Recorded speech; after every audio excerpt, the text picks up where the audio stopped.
മേലെച്ചൊവ്വയിലെ ഗതാഗതക്കുരുക്കിന് ശാശ്വതമായ പരിഹാരമുണ്ടാക്കുന്നതിന് കണ്ണൂരിൻ്റെ MLA ആയാലും മന്ത്രിയായാലും മറ്റ് ഉദ്യോഗസ്ഥ തലങ്ങളിലായാലും ആദ്യം മുതലേ അവ്യക്തതയായിരുന്നു. 4 പദ്ധതികളാണ് ഇതുവരെ വന്നത്. അതിൽ ഒന്നാമത്തെ പദ്ധതി എന്ന് പറഞ്ഞത് മേലെച്ചൊവ്വയിൽ സിഗ്നൽ ലൈറ്റ് സ്ഥാപിക്കാനായിരുന്നു. കണ്ണൂർ നഗരത്തിലേക്ക് കാലെടുത്ത് വെക്കുന്ന ഏതൊരാളും ഈ രൂക്ഷമായ ഗതാഗതക്കുരുക്ക് അനുഭവപ്പെട്ടുകൊണ്ടാണ് വരുന്നത്. മണിക്കൂറുകളോളം റോഡിൽ അവർ കാത്തുകെട്ടി കഴിയുകയാണ്.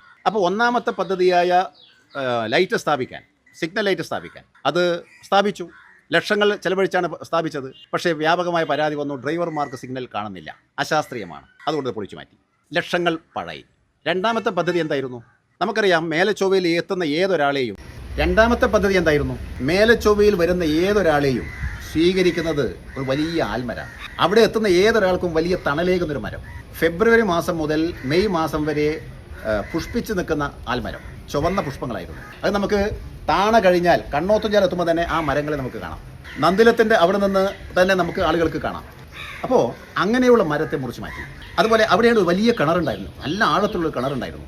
100 കണക്കിന് ആളുകൾക്ക് ഉപകാരപ്രദമായിരുന്നു. മേലെച്ചൊവ്വയിലെ ഹോട്ടലുകാരൊക്കെ വെള്ളം ഈ കിണറിൽ നിന്നാണ് കൊണ്ടുപോയിരുന്നത്, ശുദ്ധവെള്ളം. ആ കിണർ മൂടി. അതിനുശേഷം അവിടുത്തെ ട്രാഫിക് സർക്കിള് വലുതാക്കി സിഗ്നലൈസ് സ്ഥാപിച്ചു.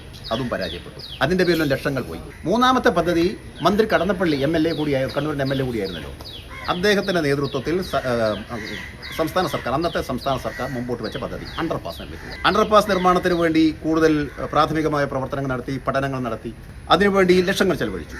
അന്ന് വ്യാപകമായ പ്രതിഷേധം വന്നു. കാരണം മേലെച്ചൊവ്വയിൽ കൂടി, റോഡിനടിയിൽ കൂടി നിരവധി പൈപ്പ് ലൈനുകൾ പോകുന്നുണ്ട്. ആ പൈപ്പുകൾ മാറ്റി പുനഃസ്ഥാപിക്കുക എന്നുള്ളത് ദുഷ്കരമാണ്. മാത്രമല്ല, അണ്ടർപാസ് ഉണ്ടായ സ്ഥലങ്ങൾ, കണ്ണൂരിലായാലും എവിടെ ഉണ്ടായ സ്ഥലങ്ങളൊക്കെ പരാജയമാണ്. വെള്ളക്കെട്ടുകൊണ്ട് ജനങ്ങൾ ദുരിതം അനുഭവിക്കുകയാണ്, അശാസ്ത്രീയമാണ്. അതുകൊണ്ട് വ്യാപകമായ പ്രതിഷേധം ഈ അണ്ടർപാസിനെതിരായി വന്നു. അങ്ങനെ അണ്ടർപാസും ഉപേക്ഷിച്ചു. പിന്നീട് ഗവൺമെൻറ് തന്നെ കൊണ്ടുവന്ന, അന്നത്തെ ഗവൺമെൻറ് കൊണ്ടുവന്നത് മേൽപ്പാലം നിർമ്മിക്കണമെന്നും. മേൽപ്പാലമാണ് അവിടെ ശാശ്വത പരിഹാരം. അന്ന് BJP ഉൾപ്പെടുന്ന ആളുകൾ, യുവമോർച്ച ഉൾപ്പെടുന്ന ആളുകൾ സമരത്തായിരുന്നു. അവിടെ മേൽപ്പാലം നിർമ്മിക്കണമെന്നുള്ളത് നമ്മുടെ ആവശ്യം. അതിന് നമ്മൾ വ്യാപകമായി ബോധവൽക്കരണം നടത്തിയിട്ടുണ്ടായിരുന്നു. വ്യാപാരികളുടെ ഇടയിൽ ഒക്കെ നമ്മൾ അതിനു വേണ്ടുന്ന പ്രവർത്തനങ്ങൾ നടത്തിയിട്ടുണ്ടായിരുന്നു BJP നേതൃത്വത്തിൽ. അവിടെ മേൽപ്പാലം നിർമ്മിക്കാൻ അതിൻ്റെ പദ്ധതിയും പ്രവർത്തനങ്ങളുമായി മുമ്പോട്ട് പോയി. അതിൻ്റെ പ്രാഥമിക പ്രവർത്തനങ്ങളെല്ലാം നടത്തി. ലക്ഷങ്ങൾ ചെലവഴിച്ചു. തൂണുകൾ സ്ഥാപിക്കുന്ന പ്രവർത്തനങ്ങൾ ആരംഭിച്ചു. 2 തൂണുകൾ അവിടെ പണിതുകൊണ്ടിരിക്കുകയാണ്. അപ്പോഴാണ് നമ്മുടെ പുതിയ കണ്ണൂരിൻ്റെ MLA അവിടെ സന്ദർശിച്ച് ഇത് നിർത്തിവെക്കണമെന്ന് ആവശ്യപ്പെട്ടു. അദ്ദേഹം നിർത്തിവെക്കണമെന്നാവശ്യപ്പെട്ടു. ഊരാളുങ്കൽ സൊസൈറ്റിയുടെ ഉദ്യോഗസ്ഥന്മാരെ അവിടെ വിളിച്ചു വരുത്തി, പണിസ്ഥലത്ത് വിളിച്ചു വരുത്തിയിട്ട് അവരോട് ആവശ്യപ്പെടുകയാണ്, ഈ പണി നിങ്ങൾ നിർത്തിവെക്കണം. ഇത് ജനങ്ങൾക്ക് കൂടുതൽ ഉപകാരപ്രദമല്ല, ഇത് വികസനത്തിന് വേണ്ടിയിട്ടല്ല. മുണ്ടയാട് ഭാഗത്തേക്കുള്ള റോഡ് വീതി കൂട്ടിക്കഴിഞ്ഞാൽ ഇവിടുത്തെ ഗതാഗതക്കുരുക്ക് പരിഹരിക്കും. അതുകൊണ്ട് ഇവിടെ മേൽപ്പാലം ആവശ്യമില്ല, അത് നിർത്തിവെക്കണമെന്ന് അദ്ദേഹം ആവശ്യപ്പെടുകയാണ്. ഇന്ന് അദ്ദേഹം നിഷേധിക്കുന്നു. അതിനുവേണ്ടി തെളിവ് ഞങ്ങൾ ഹാജരാക്കാം. ബഹുമാനപ്പെട്ട മാധ്യമ സുഹൃത്തുക്കളുടെ മുമ്പിൽ ഉണ്ടാവും എന്നാണ് എൻ്റെ ശുഭപ്രതീക്ഷ. കാരണം മാധ്യമക്കാരുടെ മുമ്പിൽ വെച്ചാണ് ഇദ്ദേഹം പറഞ്ഞത്. ഉദ്യോഗസ്ഥനെ, ഊരാളുങ്കൽ സൊസൈറ്റിയുടെ കരാറുകാരെ അവിടെ വിളിച്ചു വരുത്തിയിട്ട് നിർത്തിവെക്കാൻ അദ്ദേഹം ആവശ്യപ്പെടുന്ന വീഡിയോ ബഹുമാനപ്പെട്ട മാധ്യമ സുഹൃത്തുക്കളുടെ കയ്യിലുണ്ടാവും.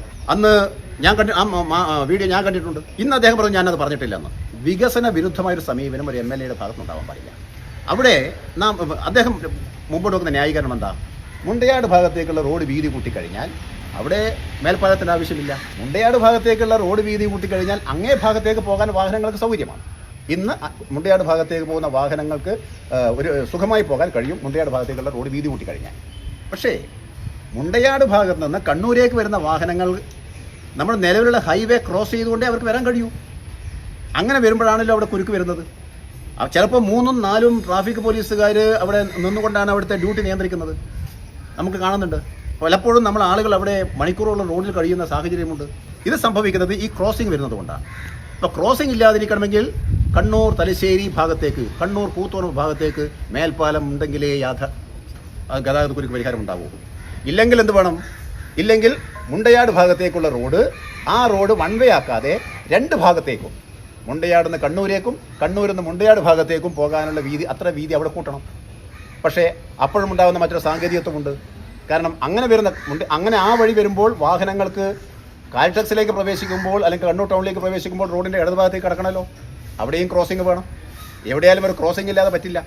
അപ്പോൾ അതിൻ്റെ ഒരു സുഗമമായ സൗകര്യം എന്നുള്ള നിലയിൽ ജനങ്ങൾക്ക്, സർക്കാരിനായാലും സാമ്പത്തിക ബാധ്യത ലഘൂകരിക്കുന്ന വിധത്തിലാവുന്ന വിധത്തിൽ ഈ നിലവിൽ ഇന്ന് വെച്ചിരിക്കുന്ന പ്രപ്പോസൽ, അത് മേൽപ്പാലം, ആ മേൽപ്പാലം യാഥാർത്ഥ്യമാക്കണം. ആ യാഥാർത്ഥ്യമാക്കുന്നതിലൂടെ മാത്രമേ അവിടെ ഗതാഗതക്കുരുക്കിന് ശാശ്വത പരിഹാരമുണ്ടാവൂ. 430 മീറ്റർ ദൈർഘ്യത്തിലാണ്, 24 മീറ്റർ വീതിയിലാണ്. ഇതിന് സർക്കാർ ഉദ്ദേശിക്കുന്ന പോലെ വലിയൊരു സാമ്പത്തിക ബാധ്യത വരില്ലേ? ഇതിനേക്കാൾ വലിയ പ്രോജക്റ്റുമായി സർക്കാർ തന്നെ കാര്യങ്ങൾ യാഥാർത്ഥ്യമാക്കുന്നില്ലേ? ഇന്ന് വികസന വിരുദ്ധമായ സമീപനം കണ്ണൂർ MLA സ്വീകരിച്ചിരിക്കുന്നു. ജനങ്ങൾക്ക് വിശ്വാസത്തിനെതിരായിട്ടാണ് അദ്ദേഹം പ്രവർത്തിക്കുന്നത്, ജനവിധിക്കെതിരായിട്ടാണ് അദ്ദേഹം പ്രവർത്തിക്കുന്നത്. അദ്ദേഹത്തിന് നല്ല ഭൂരിപക്ഷം, നല്ല പിന്തുണ നൽകി ജനങ്ങൾ അദ്ദേഹത്തെ ഒരു MLA ആക്കി. പക്ഷേ MLAയുടെ ഇന്നത്തെ പ്രവർത്തനം വികസന വിരുദ്ധമായ സമീപനമാണ്. ഈ സമീപനം നാടിന് ഗുണകരമല്ല. നമ്മുടെ ആവശ്യം അവിടെ മേൽപ്പാലം നിർമ്മിക്കണമെന്നുള്ളതാണ്.